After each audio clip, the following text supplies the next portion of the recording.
Agora, o PVC, o Palmeiras vai fazer o 4º jogo seguido na Arena Barueri como mandante. O prazo para que a reforma do Allianz se encerre é no dia 12 de março.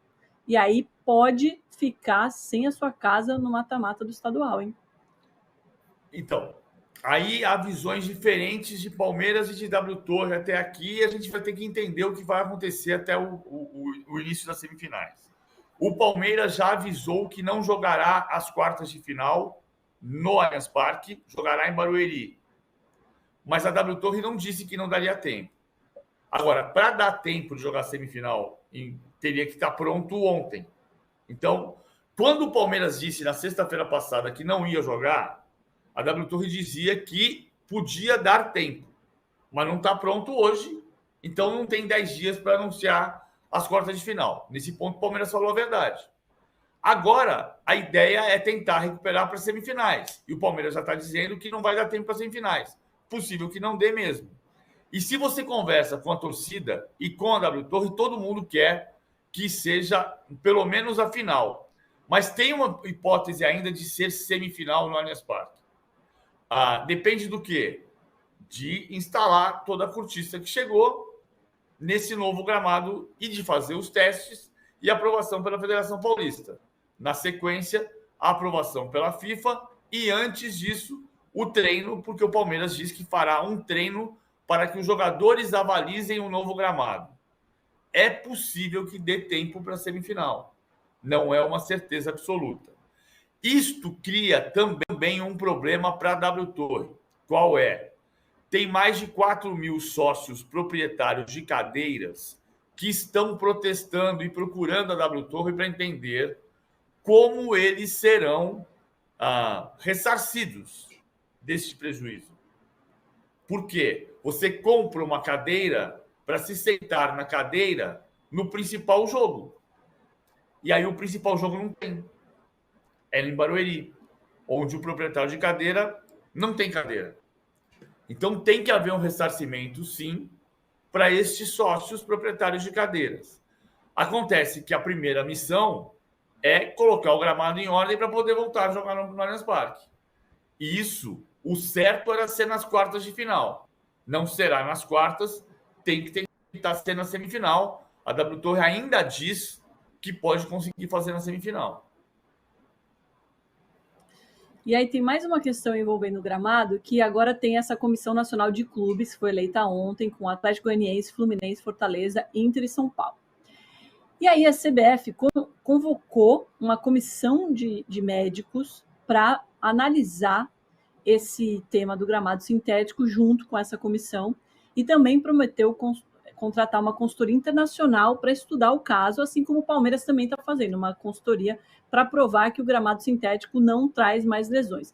Essa é um ponto positivo, né? Vai ter um estudo mais aprofundado, mais embasado, para a gente poder falar se é contra ou a favor do gramado sintético. O problema, a meu ver, PVC, é que não é essa a questão.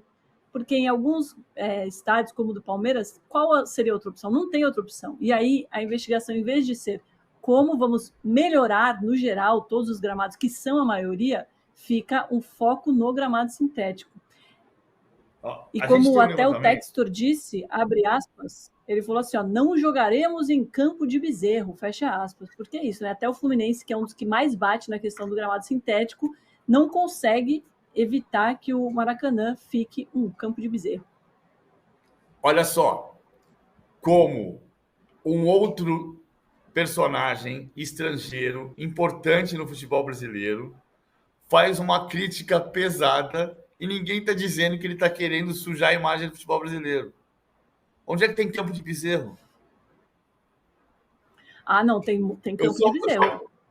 Eu só estou voltando um pedacinho, porque eu estava lembrando, vou chegar no gramado, tá? Quais são os técnicos brasileiros, quais são os técnicos que atuam no Brasil que sabidamente chutaram o microfone na saída do campo? E agora? Eu não sei não, PVC, todos, eu não sei. Você sabe todos? Abel Ferreira e Sampaoli, com certeza. O Sampaoli fez a mesma coisa que o Abel fez. Jorge Sampaoli fez a mesma coisa que o Abel fez, ninguém lembra. Ele sai do campo e dá Não, mas todo mundo criticou muito ele. Muito Essa mais o imagem Abel. rodou muito também.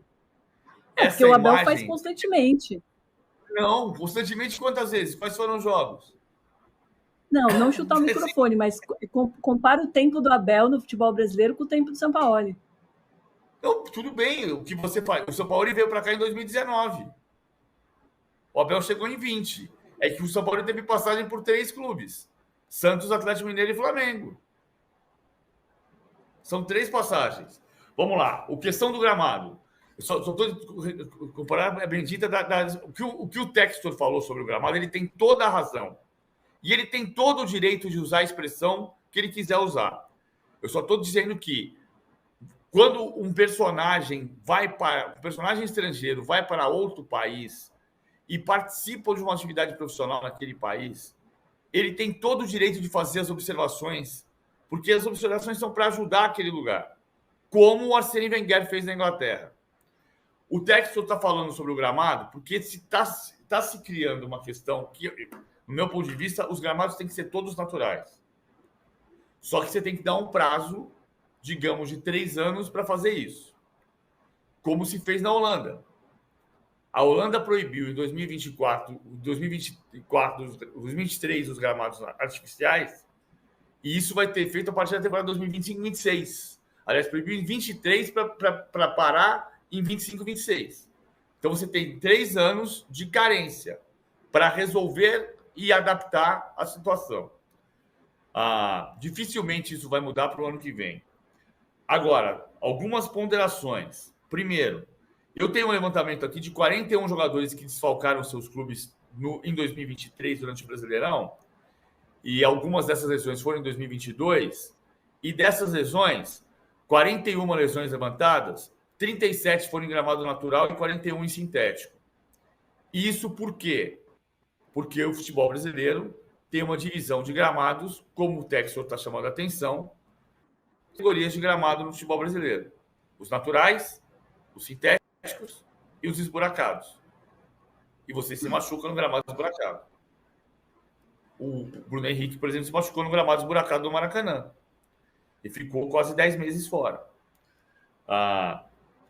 Desses gramados do meu levantamento, Allianz Parque teve 3 lesões, Maracanã 3 lesões, Independência 4 lesões, que desfalcaram por períodos maiores de 30 dias. Lesões de articulação, né? Porque fratura é outra coisa.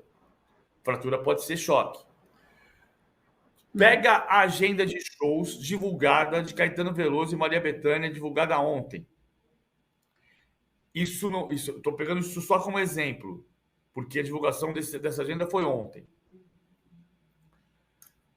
Ela mostra que a agenda de shows está chegando cada vez mais forte para os estádios e cada vez em mais estádios. Então, a partir de entre 3 de agosto e 14 de dezembro, Caetano Veloso e Maria Bethânia vão fazer uma agenda de shows que inclui 7 capitais e 5 estádios. A saber, no Rio vai ser Rio Arena, que não é estádio de futebol. Em Belém vai ser Hangar, que não é estádio de futebol. E fora isso, Arena do Grêmio, Allianz Parque, Mané Garrincha, Fonte Nova e Mineirão. Sendo que o Allianz Parque tem o show no dia 14 de dezembro, que é depois do final da temporada brasileira de futebol. O Campeonato Brasileiro termina no dia 8 de dezembro. Então aqui não tem um problema. Mas na Fonte Nova, por exemplo, o show da Bahia vai ser no dia 28 de novembro, 10 dias antes do final do Campeonato Brasileiro. Não é, eu estou pegando isso só como exemplo, Domi, porque pega no ano passado. Ivete Sangalo cantou no Maracanã, depois do fim do futebol, mas cantou no Maracanã. Coldplay tocou no Morumbis. Taylor Swift cantou no Engenhão. No Couto Pereira teve show. O Allianz Parque cogita, veja, não estuda. E para que tenha esse estudo, é preciso ter um caminho de unidade entre Palmeiras e W Torre, que neste momento não existe. Mas no Palmeiras se cogita que, imaginando que a partir de 27 exista só gramado natural, que vai se precisar avançar para uma solução de gramado retrátil. Isso é investimento em tecnologia e demanda tempo. Como o gramado retrátil, como o de Gelsenkirchen, na Alemanha, que o gramado sai para tomar sol, ou como o do Santiago Bernabéu, novo, em Madrid, que o gramado desce, vai para uma área abaixo do terreno em que ele é irrigado, drenado, cuidado, desce o gramado, sobe o palco, acaba o espetáculo musical, desce o palco, sobe o gramado.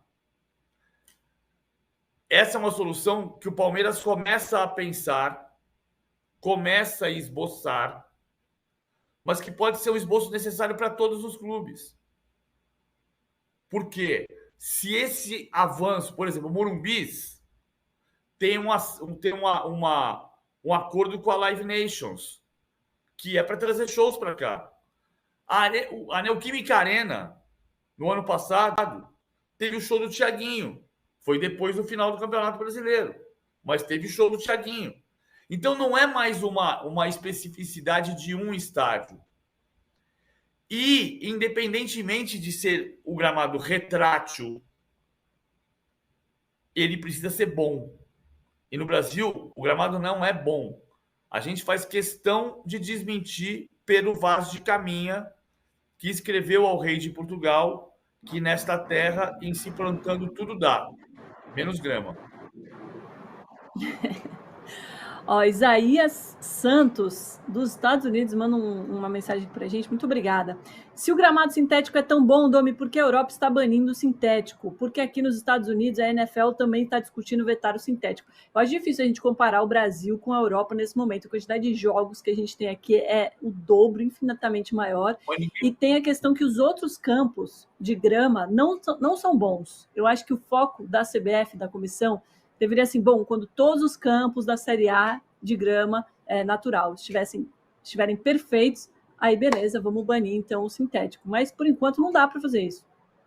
Ninguém aqui disse que o gramado sintético é a melhor solução, hein? Ninguém disse. O que eu disse foi que o estudo que eu tenho de 41 lesões indica que dos desfalques de 2023, 37 dessas lesões foram causadas em gramado natural e 4 em sintético. Isso tem a ver com os gramados esburacados e isso tem a ver com o maior número de gramados naturais do que sintéticos. Ninguém está dizendo. A primeira coisa que eu falei foi que eu também acho que os gramados têm que avançar para serem todos naturais. Só que o Brasil tem que mudar essa categoria. No Brasil, eu faço questão de repetir, tem 3 categorias de gramado: os naturais, os sintéticos e os esburacados. A saber, os naturais: Neoquímica Arena, Morumbis, Beira-Rio, Nabi Abichedi, em menor escala, Vila Belmiro. Os sintéticos: Allianz Parque, Newton Santos, Liga Arena, que é a Arena da Baixada. Os esburacados: Maracanã, Castelão, Arena MRV, Arena do Grêmio, Fonte Nova, Castelão, Mané Garrincha. Então, não pode ter gramado esburacado. E quando não tiver gramado esburacado, não vai poder ter gramado sintético. Tem que se avançar para ter gramados naturais. Se na Inglaterra, onde chove a maior parte do ano, o gramado é bom, e no passado se jogava em pântanos, como é que não pode ter gramado bom aqui? Mas a agenda de show aumenta e vai dificultar, e acho que vai ter que se avançar para estudos de gramados retráteis, como o do Santiago Bernabéu. PVC, recebemos um superchat aqui do Ari Contador. Muito obrigada. Aí eu pedi para ele mandar o currículo, que eu estava precisando de um contador. Lembrei agora de você, Diego. PVC, essa guerra de farpas entre Palmeiras e São Paulo tem precedentes históricos passados, desde o tempo do Palestra? Gosto quando você comenta desses episódios. Não, tem troca de farpa sim nos anos 90, em que a diretoria do São Paulo e a diretoria da Parmalat brigavam muito publicamente. Não no nível do que foi domingo. Porque domingo, vamos combinar, foi baixaria. Mas nos anos 90 tinha muita briga. Tinha muita discussão pública de Palmeiras e São Paulo. O Calef João Francisco Neto, diretor de futebol do São Paulo daquela época. O São Paulo tinha 6 diretores de futebol. Tinha Fernando Casalde Rei, Márcio Aranha, José Dias, Calef João Francisco. Eram 6 diretores de futebol. Mas ele faz questão de dizer que ele se dava muito bem com o Serafim Del Grande, que era o vice-presidente de futebol do Palmeiras. Mas não se dava bem com a diretoria da Parmalat. A diretoria da Parmalat tinha muita rixa com a diretoria do São Paulo naquela época. E tinha muito problema. E a discussão que eu contei ontem é a história de 1942. As pessoas confundem um pouco a história do jogo das barricas com o que aconteceu em 42 ou não aconteceu em 42. O jogo das barricas é o jogo que supostamente foi um torneio feito com Palmeiras, Corinthians e São Paulo para levantar dinheiro para o São Paulo, que estava em dificuldade financeira. Esse é o jogo das barricas, que também se discute se existiu dessa maneira ou não, mas que se levantou fundo, como em outros momentos se levantou fundo para construir o estádio do Palmeiras nos anos 30. O episódio de 42, que historiadores são paulinos dizem não há comprovação histórica, de fato não há comprovação histórica de que o São Paulo quisesse tomar o Parque Antártica do Palmeiras. O que há são depoimentos de palmeirenses que viveram nos anos 40, alguns deles já falecidos, como o Oberdan Catani, que dizia que fazia barricada, ficava parado na frente, dormindo na frente do estádio do Parque Antártica, porque suspeitava que o São Paulo ia invadir para tomar o Parque Antártica. Então, os depoimentos são de que palmeirenses faziam essas barreiras. São episódios diferentes. Então, tem episódio lá, mas não tem que haver no futuro.